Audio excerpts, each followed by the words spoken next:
Second wave के lockdown के बाद से ही खेसारी लाल अपने गानों के शूटिंग में बिजी थे और लगातार उनके गाने अलग अलग चैनल से रिलीज किए जा रहे थे। गानों से थोड़ा फ्री होने के बाद अब खेसारी लाल अपनी फिल्म की शूटिंग में जोरों शोरों से लग गए हैं। जी हाँ, हाल ही में खबर मिली है कि खेसारी लाल अपने टीम के साथ गुजरात गए हैं अपने आने वाली नई फिल्म की शूटिंग के लिए। हालांकि अभी इस फिल्म का नाम सस्पेंस में रखा गया है। हो सकता है जल्द ही दर्शकों के बीच में फिल्म का नाम भी अनाउंस कर दिया जाए। इस फिल्म के प्रोड्यूसर यशी फिल्म के ओनर अभय सिन्हा हैं। दोस्तों बता दें कि कुछ ही महीनों पहले भोजपुरी के कुछ जाने माने स्टार खेसारी लाल और अभय सिन्हा के बीच में दरार पैदा करने की कोशिश किए थे, लेकिन उनकी ये कोशिश नाकाम रही क्योंकि अभय सिन्हा खेसारी लाल के साथ अपने प्रोडक्शन हाउस से फिल्म लेकर आ रहे हैं जिसके डायरेक्टर होंगे रजनीश मिश्रा।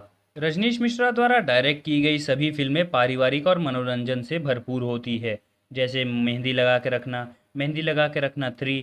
ये सभी फिल्में सिनेमा घरों में सुपर डुपर हिट रही है। इसी तरह खेसारी लाल के साथ रजनीश मिश्रा नई फिल्म लेकर आ रहे हैं जिसकी शूटिंग जोरों शोरों से चल रही है। फिल्म पारिवारिक और मनोरंजन से भरपूर होने वाली है, तो तैयार रहिए, कोरोना का माहौल ठीक होते ही फिल्म को सिनेमा घरों में रिलीज कर दिया जाएगा। दोस्तों आप सभी को ये हमारी खबर कैसी लगी कमेंट बॉक्स में ज़रूर से बताएं।